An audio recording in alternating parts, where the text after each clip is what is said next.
ਹਾਂਜੀ, ਸਤਿ ਸ਼੍ਰੀ ਅਕਾਲ ਜੀ। ਮੈਂ ਮਨਜੋਤ ਸਿੰਘ। ਮੈਂ ਸਰਕਾਰੀ ਸੀਨੀਅਰ ਸੈਕੰਡਰੀ ਸਕੂਲ ਪਬਰੀ, ਜ਼ਿਲ੍ਹਾ ਪਟਿਆਲਾ ਦੇ ਵਿੱਚ ਬਤੌਰ ਨਿੱਜੀ ਸੁਰੱਖਿਆ ਦਾ ਟ੍ਰੇਨਰ ਹਾਂ। ਨਿੱਜੀ ਸੁਰੱਖਿਆ ਜੋ ਕਿ 9ਵੀਂ ਤੋਂ 12ਵੀਂ ਤੱਕ ਪੜ੍ਹਾਈ ਜਾਂਦੀ ਹੈ। ਇਹ ਵਿਸ਼ਾ NSQF ਦੇ ਅਧੀਨ ਚੱਲ ਰਹੇ ਕਈ ਵਿਸ਼ਿਆਂ ਦੇ ਵਿੱਚੋਂ ਇੱਕ ਵਿਸ਼ਾ ਹੈ।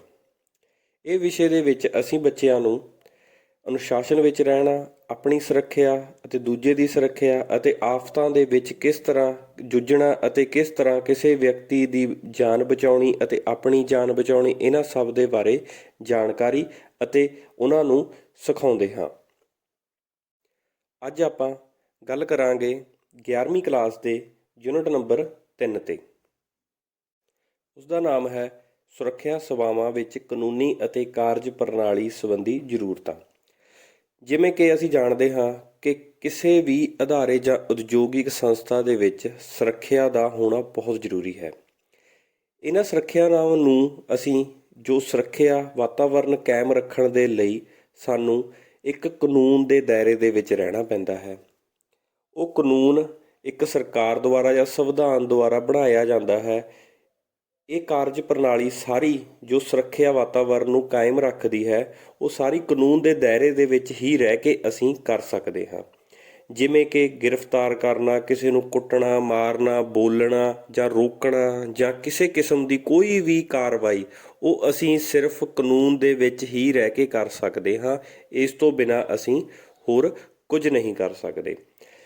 ਫਿਰ ਵੀ ਸੁਰੱਖਿਆ ਸੇਵਾਵਾਂ ਕਿਵੇਂ ਕਾਇਮ ਰੱਖਣੀਆਂ ਨੇ, ਜਾਂ ਕਾਨੂੰਨ ਕਿਸ ਤਰ੍ਹਾਂ ਦੇ ਹੁੰਦੇ ਹਨ, ਜਾਂ ਕਾਨੂੰਨ ਕਿਸ ਤਰ੍ਹਾਂ ਅਸੀਂ ਫੋਲੋ ਕਰਨੇ ਹਨ, ਇਹਨਾਂ ਸਭ ਦੇ ਬਾਰੇ ਜਾਣਕਾਰੀ ਆਪਾਂ ਇਸ ਵੀਡੀਓ ਦੇ ਰਾਹੀਂ ਲਵਾਂਗੇ।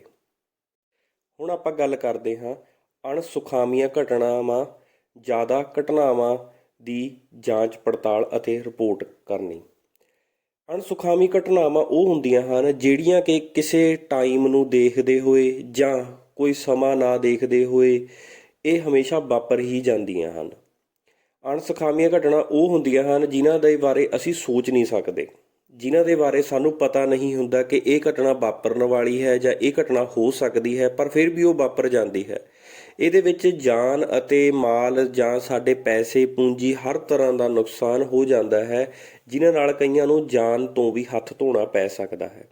ਇਸ ਕਰਕੇ ਇਹਨਾਂ ਦੀ ਜਾਂਚ ਪੜਤਾਲ ਅਤੇ ਰਿਪੋਰਟ ਕਰਨੀ ਤਾਂ ਜ਼ਰੂਰੀ ਹੈ, ਕਿਉਂਕਿ ਇਹਦੇ ਬਾਰੇ ਸਾਰੀ ਜਾਣਕਾਰੀ ਪਤਾ ਹੋਵੇ, ਕਿੱਥੋਂ ਸ਼ੁਰੂ ਹੋਈ, ਕਿਸ ਤਰ੍ਹਾਂ ਸ਼ੁਰੂ ਹੋਈ ਅਤੇ ਕਿਵੇਂ ਹੋਈ, ਅਤੇ ਇਹਦੇ ਵਿੱਚ ਅਗਲੀ ਵਾਰ ਤੋਂ ਇਸ ਦੇ ਵਿੱਚ ਕੀ ਬਚਾਅ ਕੀਤਾ ਜਾ ਸਕਦਾ ਹੈ। ਜਾਂਚ ਪੜਤਾਲ ਇਹ ਕਰਨੀ ਕਿ ਇਸ ਦੇ ਬਾਰੇ ਪੂਰੀ ਤਰ੍ਹਾਂ ਜਾਂਚ ਕਰਨੀ ਕਿ ਇਹ ਜਾਣ ਕੇ ਹੋਈ ਹੈ ਜਾਂ ਇਸ ਨੂੰ ਕਿਸੇ ਨੇ ਇਲਜ਼ਾਮ ਦਿੱਤਾ ਹੈ ਜਾਂ ਕਿਸ ਦੀ ਗਲਤੀ ਹੈ, ਕਿਸ ਦੀ ਗਲਤੀ ਤੋਂ ਬਾਅਦ ਇਹ ਘਟਨਾ ਹੋਈ ਹੈ।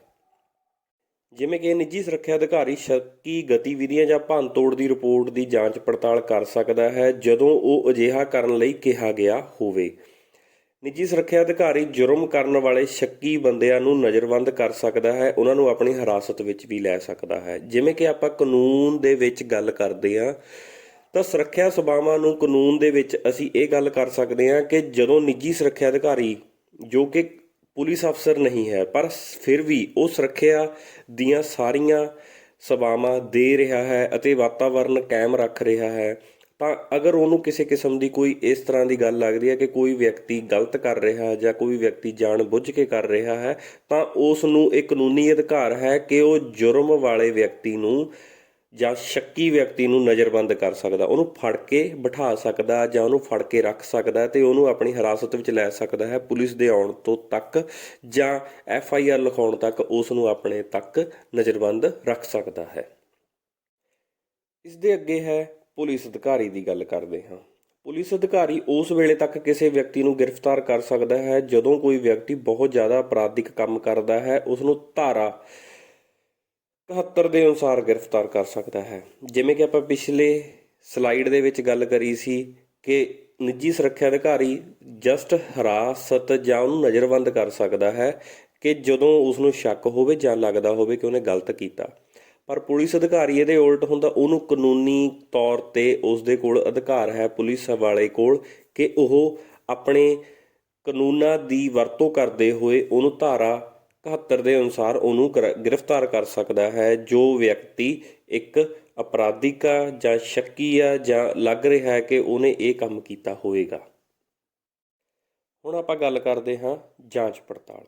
ਜਾਂਚ ਪੜਤਾਲ ਉਹ ਹੁੰਦੀ ਆ ਜਦੋਂ ਕਿਸੇ ਘਟਨਾ ਸਮੇਂ ਜਾਂ ਘਟਨਾ ਤੋਂ ਬਾਅਦ ਅਸੀਂ ਜੋ ਜਾਂਚ ਪੜਤਾਲ ਕਰਦੇ ਹਾਂ, ਕਿਸ ਤਰ੍ਹਾਂ ਹੋਈ, ਕਿਵੇਂ ਹੋਈ, ਕਿੱਥੋਂ ਸ਼ੁਰੂ ਹੋਈ, ਕਿਉਂ ਹੋਈ, ਇਸ ਦਾ ਕਾਰਨ, ਇਹ ਸਭ ਜਾਂਚ ਪੜਤਾਲ ਦਾ ਹੀ ਹਿੱਸਾ ਹੈ।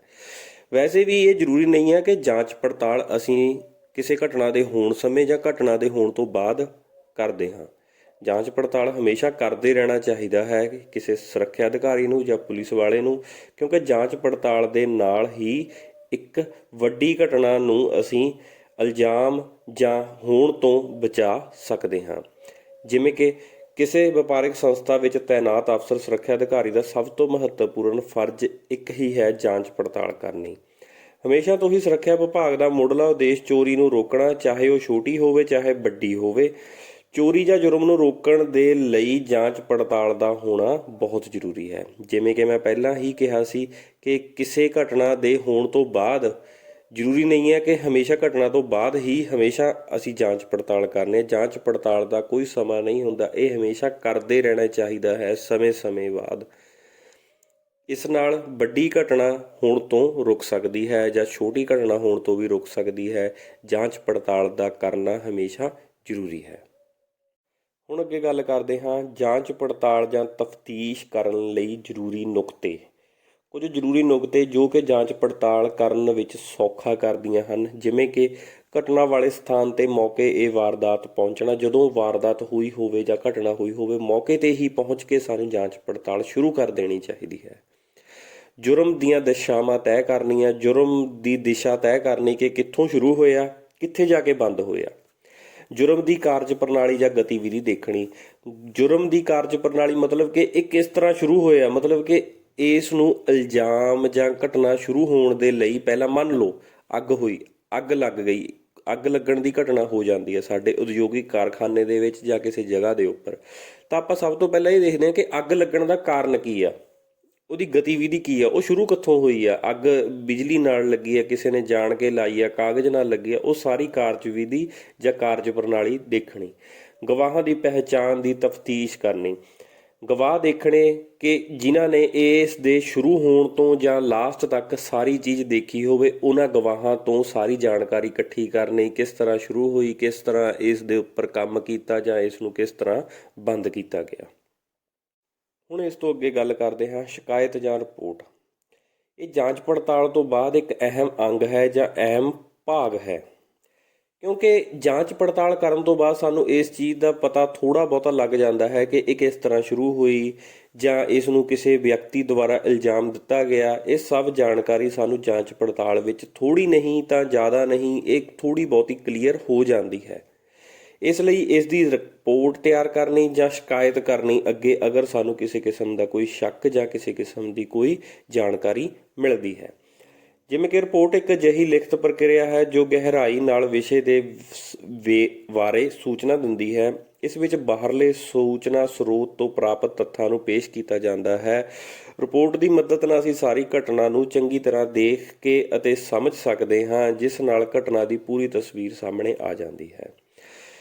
ਇਸ ਦੇ ਵਿੱਚ ਅਸੀਂ ਇਹ ਦੇਖਦੇ ਹਾਂ ਕਿ ਰਿਪੋਰਟ ਜਦੋਂ ਅਸੀਂ ਤਿਆਰ ਕਰਦੇ ਹਾਂ ਤਾਂ ਉਹਦੇ ਵਿੱਚ ਅਸੀਂ ਕੱਲਾ ਅੰਗ, ਕੱਲਾ ਭਾਗ ਲਿਖਦੇ ਹਾਂ, ਜਿਸ ਨਾਲ ਸਾਰੀ ਘਟਨਾ ਦੀ ਸਾਨੂੰ ਤਸਵੀਰ ਪੇਸ਼ ਹੋ ਜਾਂਦੀ ਹੈ ਕਿ ਕਿਸ ਤਰ੍ਹਾਂ ਸ਼ੁਰੂ ਹੋਈ, ਕਿਸ ਤਰ੍ਹਾਂ ਇਸ ਨੂੰ ਕਿਸੇ ਵਿਅਕਤੀ ਦੁਆਰਾ ਦੇਖਿਆ ਗਿਆ, ਕਿਸ ਤਰ੍ਹਾਂ ਇਸ ਨੂੰ ਬੰਦ ਕੀਤਾ ਗਿਆ, ਕਿਸ ਤਰ੍ਹਾਂ ਇਸ ਦੇ ਕੋਈ ਨਮੂਨੇ ਪੇਸ਼ ਕੀਤੇ ਗਏ ਨੇ, ਕਿਸ ਤਰ੍ਹਾਂ ਕੋਈ ਨਮੂਨਿਆਂ ਦੀ ਅਸੀਂ ਕੋਈ ਜਾਣਕਾਰੀ ਦਿੰਦੇ ਹਾਂ। ਇਹ ਸਾਰੀ ਰਿਪੋਰਟ ਦੇ ਵਿੱਚ ਕਲੀਅਰ ਹੋ ਜਾਂਦੀ ਹੈ ਅਤੇ ਪੜ੍ਹਨ ਵਾਲੇ ਨੂੰ ਅਤੇ ਸਮਝਣ ਵਾਲੇ ਨੂੰ ਇਸ ਦੇ ਰਿਪੋਰਟ ਦੇ ਵਿੱਚ ਦੇਖ ਕੇ ਹੀ ਸਭ ਕੁਝ ਕਲੀਅਰ ਹੋ ਜਾਂਦਾ ਹੈ।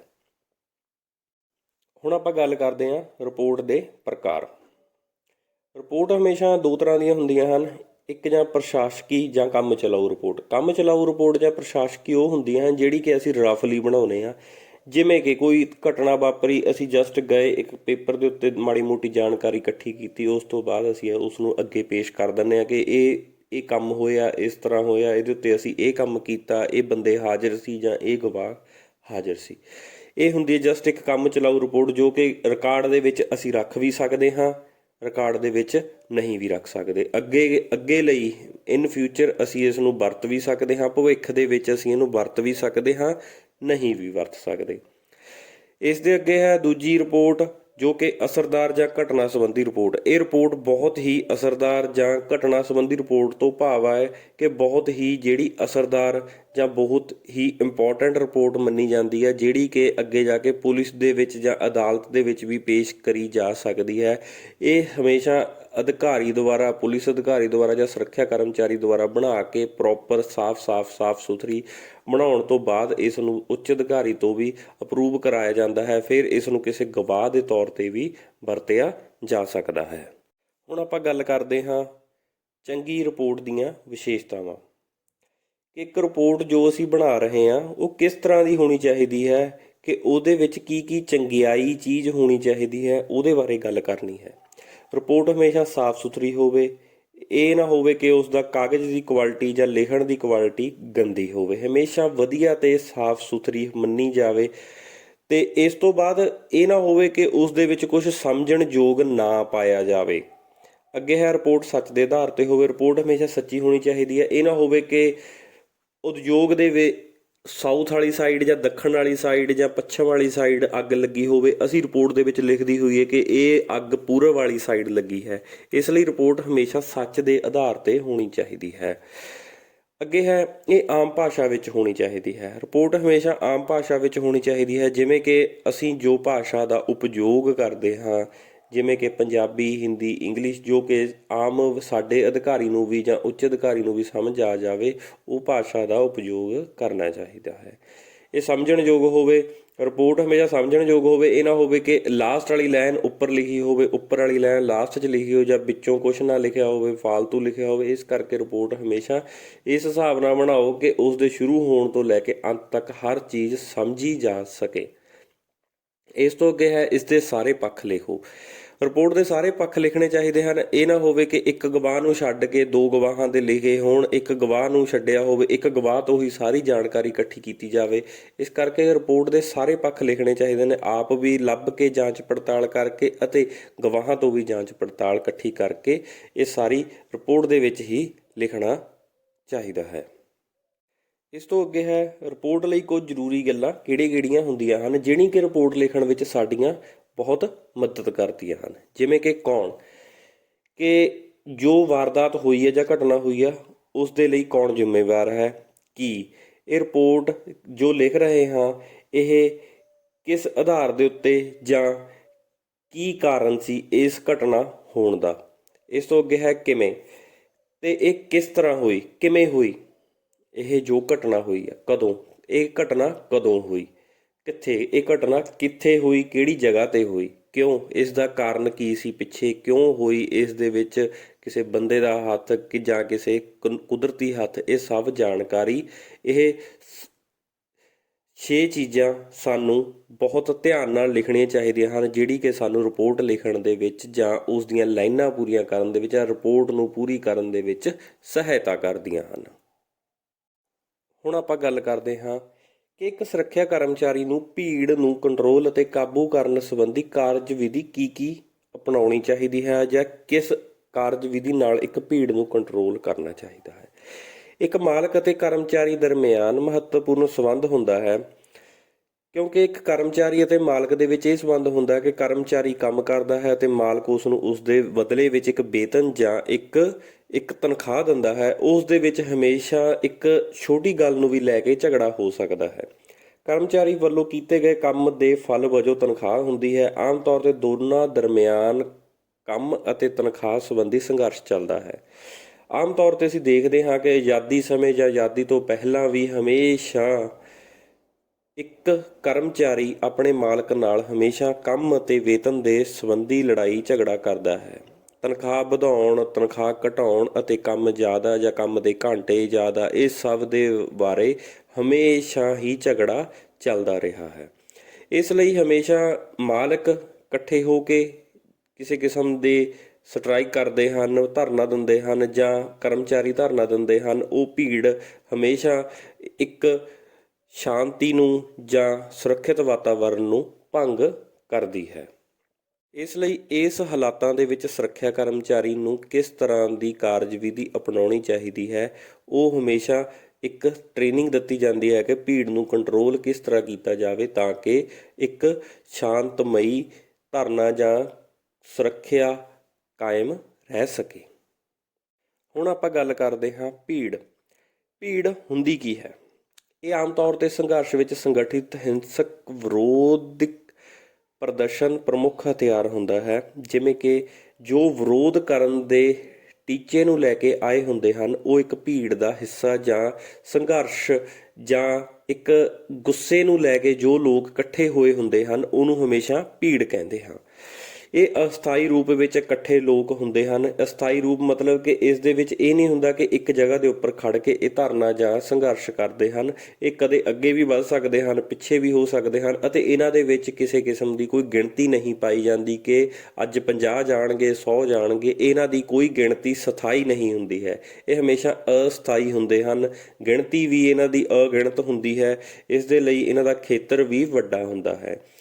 ਜੇ ਵਿਚਾਰਾਂ ਅਤੇ ਆਪਣਾ ਧਿਆਨ ਕੇਂਦਰਿਤ ਕਰਦੇ ਹਨ ਤੇ ਦੂਜੇ ਨੂੰ ਪ੍ਰਭਾਵਿਤ ਕਰਦੇ ਹਨ ਅਤੇ ਲੋਕਾਂ ਦਾ ਬਹੁਤ ਵੱਡਾ ਹੱਥ ਹੁੰਦਾ ਹੈ ਜਿਸ ਵਿੱਚ ਪਹਿਚਾਣ ਦੀ ਹਮੇਸ਼ਾ ਕਮੀ ਹੁੰਦੀ ਹੈ। ਭੀੜ ਦੇ ਵਿੱਚ ਜਦੋਂ ਕੋਈ ਨੁਕਸਾਨ ਹੁੰਦਾ ਹੈ ਤਾਂ ਹਮੇਸ਼ਾ ਕਿਸੇ ਕਿਸਮ ਦੀ ਕੋਈ ਪਹਿਚਾਣ ਨਹੀਂ ਹੁੰਦੀ, ਕਿਉਂਕਿ ਇਸ ਦੇ ਵਿੱਚ ਹਥਿਆਰ ਜਾਂ ਕਿਸੇ ਕਿਸਮ ਦੀ ਕੋਈ ਦੁਰਘਟਨਾ ਕਰਦਾ ਹੈ ਤਾਂ ਅਸੀਂ ਕਿਸੇ ਪਰਟੀਕੂਲਰ ਜਾਂ ਇੰਡੀਵਿਜੂਅਲ ਬੰਦੇ ਨੂੰ ਨਹੀਂ ਕਹਿ ਸਕਦੇ ਕਿ ਇਸ ਦੁਆਰਾ ਇਹ ਕਾਰਵਾਈ ਕਰੀ ਗਈ ਹੈ। ਆਮ ਤੌਰ 'ਤੇ ਭੀੜ ਦਾ ਕੋਈ ਨੇਤਾ ਨਹੀਂ ਹੁੰਦਾ, ਇਸ ਲਈ ਇਸ ਨੂੰ ਸੰਭਾਲਣਾ ਬਹੁਤ ਜ਼ਿਆਦਾ ਔਖਾ ਹੁੰਦਾ ਹੈ। ਹੁਣ ਆਪਾਂ ਗੱਲ ਕਰਦੇ ਹਾਂ ਕਿ ਭੀੜ ਨੂੰ ਕਾਬੂ ਕਰਨਾ। ਭੀੜ ਨੂੰ ਕਾਬੂ ਕਰਨ ਲਈ ਉਸਦੇ ਨੇਤਾ ਜਾਂ ਉਸਦੇ ਮੁਖੀਆ ਦਾ ਹੋਣਾ ਜ਼ਰੂਰੀ ਹੈ, ਜਿਸ ਨੂੰ ਸਮਝਾਉਣਾ ਅਤੇ ਉਸ ਤੋਂ ਸਾਰੀਆਂ ਗੱਲਾਂ ਪੁੱਛਣੀਆਂ ਕਿ ਇਸ ਭੀੜ ਨੂੰ ਕਿਸ ਤਰ੍ਹਾਂ ਕਾਬੂ ਕਰਨਾ ਜਾਂ ਇਹਨਾਂ ਦੀਆਂ ਮੰਗਾਂ ਜਾਂ ਇਸ ਨੂੰ ਸਮਝਾਉਣਾ ਜਾਂ ਇਸ ਦੇ ਵਿੱਚ ਕੋਈ ਕਿਸੇ ਕਿਸਮ ਦਾ ਕੋਈ ਐਵੇਂ ਦਾ ਫੈਸਲਾ ਕੱਢਣਾ ਜਾਂ ਲੱਭਣਾ ਜਿਸ ਨਾਲ ਇੱਕ ਭੀੜ ਨੂੰ ਘਟਾਇਆ ਜਾਂ ਉਹਨਾਂ ਨੂੰ ਰੋਕਿਆ ਜਾ ਸਕੇ। ਲੋਕਾਂ ਨੂੰ ਦੰਗੇ ਫਸਾਦ ਦਾ ਨੁਕਸਾਨ ਕਰਨ ਤੋਂ ਹਮੇਸ਼ਾ ਰੋਕਣਾ ਚਾਹੀਦਾ ਹੈ। ਸੁਰੱਖਿਆ ਕਰਮਚਾਰੀ ਦੀਆਂ ਕੁਝ ਜ਼ਰੂਰੀ ਗੱਲਾਂ ਹੇਠ ਲਿਖੀਆਂ ਹਨ, ਜਿਵੇਂ ਕਿ ਭੀੜ ਇਕੱਠੀ ਹੋਣ ਦਾ ਕਾਰਨ ਜਾਣਨਾ। ਇੱਕ ਭੀੜ ਨੂੰ ਕਾਬੂ ਕਰਨ ਲਈ ਸੁਰੱਖਿਆ ਕਰਮਚਾਰੀ ਦਾ ਪਹਿਲਾ ਇਹ ਜ਼ਰੂਰੀ ਗੱਲ ਹੈ ਕਿ ਉਹਨੂੰ ਇਹ ਜਾਣਨਾ ਜ਼ਰੂਰੀ ਹੋਣਾ ਚਾਹੀਦਾ ਹੈ ਕਿ ਭੀੜ ਦੇ ਇਕੱਠ ਹੋਣ ਦਾ ਕਾਰਨ ਪਤਾ ਹੋਣਾ ਚਾਹੀਦਾ ਹੈ ਤਾਂ ਕਿ ਉਹ ਆਪਣੇ ਮਾਲਕ ਨੂੰ ਦੱਸੇ ਜਾਂ ਅੱਗੇ ਉੱਚ ਅਧਿਕਾਰੀ ਨੂੰ ਦੱਸੇ ਤਾਂ ਕਿ ਉਸ ਦਾ ਕੋਈ ਨਾ ਕੋਈ ਹੱਲ ਕੱਢਿਆ ਜਾਵੇ ਜਿਸ ਨਾਲ ਇਕੱਠ ਨੂੰ ਘਟਾਇਆ ਜਾਂ ਵੰਡਿਆ ਜਾ ਸਕੇ। ਇਸ ਤੋਂ ਅੱਗੇ ਹੈ ਭੀੜ ਵੱਲੋਂ ਰੋਕੀ ਗਈ ਜਗ੍ਹਾ। ਹਮੇਸ਼ਾ ਜਗ੍ਹਾ ਬਾਰੇ ਜਾਣਕਾਰੀ ਹੋਣੀ ਜ਼ਰੂਰੀ ਹੈ, ਕਿਉਂਕਿ ਇਸ ਦੇ ਵਿੱਚ ਅਸੀਂ ਇਹ ਵੀ ਦੇਖਦੇ ਹਾਂ ਕਿ ਉਸ ਜਗ੍ਹਾ ਦੇ ਬਾਰੇ ਜਾਣਕਾਰੀ ਇਹ ਹੋਣੀ ਚਾਹੀਦੀ ਕਿ ਉਸ ਜਗ੍ਹਾ ਦੇ ਉੱਤੇ ਕੀ ਕੋਈ ਜਾਨਲੇਵਾ ਹਥਿਆਰ ਜਾਂ ਕਿਸੇ ਕਿਸਮ ਦੀ ਕੋਈ ਦੁਰਘਟਨਾ ਦਾ ਕਾਰਨ ਤਾਂ ਨਹੀਂ ਹੋ ਸਕਦਾ। ਇਸ ਲਈ ਉਸ ਜਗ੍ਹਾ ਦੇ ਬਾਰੇ ਜਾਣਕਾਰੀ ਹੋਣੀ ਇੱਕ ਸੁਰੱਖਿਆ ਕਰਮਚਾਰੀ ਨੂੰ ਜ਼ਰੂਰੀ ਹੈ। ਅਗਲਾ ਪੁਆਇੰਟ ਹੈ ਲੋਕਾਂ ਦਾ ਸਮਾਜਿਕ ਰੁਤਬਾ। ਇਹਦੇ ਵਿੱਚ ਇਹ ਦੇਖਣਾ ਹੋਵੇ ਕਿ ਲੋਕਾਂ ਦਾ ਸਮਾਜਿਕ ਰੁਤਬਾ ਕਿਸ ਤਰ੍ਹਾਂ ਦਾ ਹੈ, ਕਿਸ ਤਰ੍ਹਾਂ ਦੇ ਲੋਕ ਨੇ, ਕਿਸ ਤਰ੍ਹਾਂ ਦੇ ਲੋਕ ਇਕੱਠੇ ਹੋਏ ਨੇ, ਕੀ ਚਾਹੁੰਦੇ ਹਨ। ਇਹ ਸਭ ਦੇ ਬਾਰੇ ਜਾਣਕਾਰੀ ਇੱਕ ਸੁਰੱਖਿਆ ਕਰਮਚਾਰੀ ਨੂੰ ਪਤਾ ਹੋਣੀ ਚਾਹੀਦੀ ਹੈ। ਅੱਗੇ ਹੈ ਵੱਡੇ ਪੱਧਰ 'ਤੇ ਮੁਸੀਬਤ ਖੜੀ ਕਰਨ ਵਾਲੇ ਲੋਕਾਂ ਦੀ ਜਾਣਕਾਰੀ। ਉਹਨਾਂ ਦੇ ਵਿੱਚ ਇਹ ਜਾਣਕਾਰੀ ਇਕੱਠੀ ਕਰਨੀ, ਉਹਨਾਂ ਦੇ ਵਿੱਚ ਰਹਿ ਕੇ ਜਾਂ ਉਹਨਾਂ ਦੇ ਕੋਲ ਰਹਿ ਕੇ ਇਹ ਜਾਣਕਾਰੀ ਇਕੱਠੀ ਕਰਨੀ ਕਿ ਉਹਨਾਂ ਦੇ ਵਿੱਚ ਬੰਦੇ ਕਿਸ ਤਰ੍ਹਾਂ ਦੇ ਹਨ ਜਾਂ ਵਿਅਕਤੀ ਜਾਂ ਜੋ ਭੀੜ ਇਕੱਠੀ ਹੋਈ ਹੈ ਉਹਨਾਂ ਦੇ ਵਿੱਚ ਬੰਦੇ ਕਿਸ ਤਰ੍ਹਾਂ ਦੇ ਹਨ ਜੋ ਕਿ ਕਿਸੇ ਕਿਸਮ ਦਾ ਨੁਕਸਾਨ ਤਾਂ ਨਹੀਂ ਕਰ ਸਕਦੇ, ਉਹਨਾਂ ਕੋਲ ਕੋਈ ਹਥਿਆਰ ਤਾਂ ਨਹੀਂ। ਇਹ ਸਭ ਦੇ ਬਾਰੇ ਜਾਣਕਾਰੀ ਇਕੱਠੀ ਕਰਨੀ। ਅੱਗੇ ਹੈ ਕਤਲ ਕਰਨ ਵਾਲੇ ਲੋਕਾਂ ਦੀ ਪਹਿਚਾਣ। ਮੰਨ ਲਓ ਕਿਸੇ ਕਿਸਮ ਦੀ ਕੋਈ ਦੁਰਘਟਨਾ ਵੱਧਦੀ ਹੈ ਜਾਂ ਕਿਸੇ ਕਿਸਮ ਦਾ ਕੋਈ ਕੰਮ ਵੱਧਦਾ ਹੈ ਤਾਂ ਉਸ ਦੇ ਵਿੱਚ ਸਾਨੂੰ ਲੋਕਾਂ ਦੀ ਪਹਿਚਾਣ ਕਰਨੀ ਜ਼ਰੂਰੀ ਹੈ, ਕਿਉਂਕਿ ਅਗਰ ਸਾਨੂੰ ਕਿਸੇ ਕਿਸਮ ਦਾ ਕੋਈ ਡਰਾਇੰਗ ਬਣਾਉਣੀ ਪੈ ਜਾਵੇ ਜਾਂ ਉਸ ਮੁਲਜ਼ਮਾਂ ਨੂੰ ਲੱਭਣ ਲਈ ਪੁਲਿਸ ਨੂੰ ਜਾਣਕਾਰੀ ਦੇਣੀ ਪੈ ਜਾਵੇ ਤਾਂ ਇਸ ਕਰਕੇ ਲੋਕਾਂ ਦੀ ਪਹਿਚਾਣ ਕਰਨੀ ਜ਼ਰੂਰੀ ਹੈ ਜੋ ਕਿ ਐਵੇਂ ਦੇ ਦੁਰਘਟਨਾ ਨੂੰ ਇਲਜ਼ਾਮ ਦਿੰਦੇ ਹਨ। ਅੱਗੇ ਹੈ ਘਟਨਾ ਦੀ ਜਾਣਕਾਰੀ। ਅਗਰ ਕਿਸੇ ਕਿਸਮ ਦੀ ਕੋਈ ਘਟਨਾ ਜਾਂ ਕਾਰਵਾਈ ਹੁੰਦੀ ਹੈ ਤਾਂ ਉਸ ਦੀ ਜਾਣਕਾਰੀ ਸਾਨੂੰ ਪੂਰੀ ਹੋਣੀ ਚਾਹੀਦੀ ਹੈ, ਕਿਉਂਕਿ ਉਸ ਦੀ ਇੱਕ ਰਿਪੋਰਟ ਜਾਂ ਜਾਂਚ ਪੜਤਾਲ ਕਰਨ ਦੇ ਵਿੱਚ ਅੱਗੇ ਇਹ ਸਹਾਇਤਾ ਕਰ ਸਕਦੀ ਹੈ। ਇਸ ਤੋਂ ਅੱਗੇ ਗੱਲ ਕਰਦੇ ਹਾਂ ਭੀੜ ਕਾਬੂ ਕਰਨ ਵਾਲੇ ਸੋਮੇ। ਸੋਮੇ ਅਸੀਂ ਇਹ ਗੱਲ ਕਹਿ ਸਕਦੇ ਹਾਂ ਕਿ ਭੀੜ ਨੂੰ ਕਾਬੂ ਕਰਨ ਲਈ ਸਾਨੂੰ ਕੋਈ ਨੁਕਤੇ ਵੀ ਕਹਿ ਸਕਦੇ ਹਾਂ, ਸੋਮੇ ਵੀ ਕਹਿ ਸਕਦੇ ਹਾਂ ਕਿ ਭੀੜ ਨੂੰ ਕਿਸ ਤਰ੍ਹਾਂ ਕਾਬੂ ਕਰਨਾ, ਉਸ ਦੇ ਲਈ ਇੱਕ ਤਰ੍ਹਾਂ ਦੀ ਕੋਈ ਸਕੀਮ ਜਾਂ ਕੋਈ ਪਲਾਨ ਬਣਾਉਣਾ, ਇਹ ਸਭ ਦੇ ਨਾਲ ਹੀ ਅਸੀਂ ਭੀੜ ਨੂੰ ਕਾਬੂ ਕਰ ਸਕਦੇ ਹਾਂ। ਕਿਉਂਕਿ ਇੱਕ ਵੱਡੇ ਇਕੱਠ ਨੂੰ ਕੁਛ ਕੁ ਬੰਦਿਆਂ ਦੁਆਰਾ ਕਾਬੂ ਕਰਨਾ ਜਾਂ ਕੁਝ ਕੁ ਕਾਨੂੰਨ ਦੇ ਦਾਇਰੇ ਦੇ ਵਿੱਚ ਰਹਿ ਕੇ ਬੰਦਿਆਂ ਨੇ ਉਸ ਭੀੜ ਨੂੰ ਕਾਬੂ ਕਰਨਾ ਬਹੁਤ ਇੱਕ ਔਖਾ ਹੈ, ਇੱਕ ਬਹੁਤ ਹੀ ਜ਼ਿਆਦਾ ਇੱਕ ਦੁਰਘਟਨਾ ਦਾ ਕਾਰਨ ਵੀ ਬਣ ਸਕਦਾ ਹੈ, ਆਪਣੇ ਆਪ ਨੂੰ ਨੁਕਸਾਨ ਦੇਣ ਵਾਲੀ ਵੀ ਇੱਕ ਪ੍ਰਕਿਰਿਆ ਹੋ ਸਕਦੀ ਹੈ। ਇਸ ਕਰਕੇ ਭੀੜ ਨੂੰ ਕਾਬੂ ਕਰਨਾ ਬਹੁਤ ਔਖਾ ਹੈ। ਇਸ ਲਈ ਇਸ ਦੇ ਵਿੱਚ ਕੁਝ ਸੋਮੇ ਜਾਂ ਕੁਝ ਤਕਨੀਕ ਵਰਤ ਸਕਦੇ ਹਾਂ, ਜਿਵੇਂ ਕਿ ਨਿੱਜੀ ਸੁਰੱਖਿਆ ਵਾਲੇ ਸਾਜੋ ਸਮਾਨ, ਇਸ ਤੋਂ ਇਲਾਵਾ ਹੈਲਮਟ ਯੂਜ਼ ਕਰਨਾ, ਆਪਣੇ ਆਪ ਨੂੰ ਪ੍ਰੋਪਰ ਵਰਦੀ ਜਾਂ ਇੱਕ ਪ੍ਰੋਪਰ ਡਰੈਸ ਵਰਤਣੀ ਜਿਸ ਨਾਲ ਕਿਸੇ ਹਥਿਆਰ ਤੋਂ ਬਚਣਾ, ਜਾਂ ਸਿਰ ਦੇ ਉੱਤੇ ਹੈਲਮਟ ਪਾਉਣਾ, ਬਚਾਅ ਵਾਲੀ ਢਾਲ,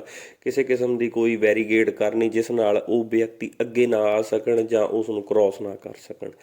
ਇਸ ਤੋਂ ਅੱਗੇ ਹੈ ਕੋਈ ਬਰੂਦ ਤੋਂ ਬਚਾਅ ਕਰਨ ਵਾਲੀ ਜੈਕਟ, ਜਿਵੇਂ ਕਿ ਮੈਂ ਪਹਿਲਾਂ ਵੀ ਦੱਸ ਚੁੱਕਿਆ ਹਾਂ ਕਿ ਕਿਸੇ ਕਿਸਮ ਦੀ ਕੋਈ ਜੈਕਟ ਜਾਂ ਡਰੈਸ ਯੂਜ਼ ਕਰਨੀ ਜਿਨ੍ਹਾਂ ਨਾਲ ਸਾਨੂੰ ਕਿਸੇ ਕਿਸਮ ਦੇ ਕੋਈ ਬਰੂਦ, ਗੋਲੀ ਜਾਂ ਕਿਸੇ ਤੇਜ਼ਧਾਰ ਹਥਿਆਰ ਤੋਂ ਬਚਣ ਲਈ ਕੋਈ ਐਵੇਂ ਦੀ ਜੈਕਟ ਵਰਤਣੀ। ਇਸ ਤੋਂ ਅੱਗੇ ਹੈ ਬੂਟ, ਕਿਸੇ ਕਿਸਮ ਦੇ ਪੈਰ ਦੇ ਨੁਕਸਾਨ ਤੋਂ ਜਾਂ ਲੱਤਾਂ ਦੇ ਨੁਕਸਾਨ ਤੋਂ ਉੱਚੇ ਬੂਟ ਜਾਂ ਸੇਫਟੀ ਸ਼ੂ ਸਾਨੂੰ ਪਾਉਣੇ ਚਾਹੀਦੇ ਹਨ, ਜਿਨ੍ਹਾਂ ਨਾਲ ਅਸੀਂ ਭੀੜ ਤੋਂ ਬਚਾਅ ਕਰ ਸਕੀਏ। ਅੰਤ ਵਿੱਚ ਮੈਂ ਇਹੀ ਕਹਾਂਗਾ ਕਿ ਇਸ ਵੀਡੀਓ ਦੇ ਵਿੱਚ ਤੁਸੀਂ ਕਾਫੀ ਕੁਝ ਸਿੱਖਿਆ ਹੋਊਗਾ। ਮੈਂ ਆਸ਼ਾ ਕਰਦਾ ਹਾਂ, ਉਮੀਦ ਕਰਦਾ ਹਾਂ ਕਿ ਤੁਸੀਂ ਇਸ ਦੇ ਧਿਆਨ ਨਾਲ ਸੁਣਿਆ ਹੋਊ ਅਤੇ ਇਸ ਦੇ ਉੱਪਰ ਤੁਸੀਂ ਅਮਲ ਵੀ ਕਰੋਗੇ ਅਤੇ ਆਪਣੀ ਜ਼ਿੰਦਗੀ ਦੇ ਵਿੱਚ ਸਫਲ ਵੀ ਹੋਵੋਗੇ। ਅੱਜ ਆਪਾਂ ਇਸ ਵੀਡੀਓ ਦੇ ਵਿੱਚ ਸੁਰੱਖਿਆ ਸੇਵਾਵਾਂ ਦੇ ਬਾਰੇ ਪੜ੍ਹਿਆ ਹੈ ਅਤੇ ਜਾਂਚ ਪੜਤਾਲ ਕਿਸ ਤਰ੍ਹਾਂ ਕਰਨੀ ਹੈ, ਜਾਂ ਜਾਂਚ ਪੜਤਾਲ ਦੇ ਅੰਗ ਜਾਂ ਢੰਗ ਜਾਂ ਕਿਸ ਤਰ੍ਹਾਂ ਇਹ ਸ਼ੁਰੂ ਹੁੰਦੀ ਹੈ, ਕਿਸ ਤਰ੍ਹਾਂ ਇਸ ਦੀ ਰਿਪੋਰਟ ਤਿਆਰ ਕਰਨੀ ਹੈ, ਇਸ ਦੇ ਬਾਰੇ ਸਾਰੀ ਜਾਣਕਾਰੀ ਲਈ ਹੈ। ਚੰਗੀ ਰਿਪੋਰਟ ਦੀਆਂ ਵਿਸ਼ੇਸ਼ਤਾਵਾਂ ਜਾਂ ਰਿਪੋਰਟ ਦੇ ਅੱਗੇ ਭਾਗ ਜਾਂ ਰਿਪੋਰਟ ਨੂੰ ਕਿੱਥੇ ਕਿੱਥੇ ਵਰਤ ਸਕਦੇ ਹਾਂ, ਇਹਦੇ ਬਾਰੇ ਵੀ ਜਾਣਕਾਰੀ ਆਪਾਂ ਨੇ ਸਾਂਝੀ ਕਰੀ ਹੈ। ਇਸ ਤੋਂ ਅੱਗੇ ਹੈ ਭੀੜ, ਜੋ ਕਿ ਮਹੱਤਵਪੂਰਨ ਭਾਗ ਹੈ ਅੱਜ ਦੇ ਸਮੇਂ ਦਾ, ਕਿਉਂਕਿ ਅੱਜ ਦੇ ਸਮੇਂ ਅਸੀਂ ਦੇਖਦੇ ਹਾਂ ਕਿ ਹਰ ਤਰ੍ਹਾਂ ਦੀ ਸਟ੍ਰਾਈਕ ਜਾਂ ਹਰ ਤਰ੍ਹਾਂ ਦਾ ਵਿਰੋਧ, ਸਰਕਾਰ ਦੇ ਵਿਰੋਧ 'ਚ ਜਾਂ ਕਰਮਚਾਰੀ ਆਪਣੇ ਮਾਲਕ ਦੇ ਵਿਰੋਧ ਵਿੱਚ ਹਮੇਸ਼ਾ ਭੀੜ ਸਾਡੇ ਆਸ-ਪਾਸ ਜਾਂ ਸ਼ਹਿਰਾਂ ਦੇ ਵਿੱਚ ਆਮ ਤੌਰ 'ਤੇ ਧਰਨੇ ਰਹਿੰਦੇ ਹਨ। ਉਹ ਭੀੜ ਤੋਂ ਬਚਣਾ ਅਤੇ ਭੀੜ ਦੇ ਵਿੱਚ ਸਾਨੂੰ ਕੀ ਕਰਨਾ ਚਾਹੀਦਾ ਹੈ, ਉਸ ਦੇ ਬਾਰੇ ਵੀ ਜਾਣਕਾਰੀ ਤੁਹਾਡੇ ਨਾਲ ਸਾਂਝੀ ਕਰੀ ਹੈ। ਮੈਂ ਆਸ਼ਾ ਕਰਦਾ ਹਾਂ ਤੁਸੀਂ ਇਸ ਜਾਣਕਾਰੀ ਨੂੰ ਹੋਰ ਵੀ ਚੰਗੀ ਤਰ੍ਹਾਂ ਇਸ ਦੇ ਉੱਪਰ ਪੜ੍ਹੋਗੇ ਅਤੇ ਹੋਰ ਵੀ ਜਾਣਕਾਰੀ ਆਲੇ ਦੁਆਲੇ ਤੋਂ ਇਕੱਠੀ ਕਰੋਗੇ। ਧੰਨਵਾਦ।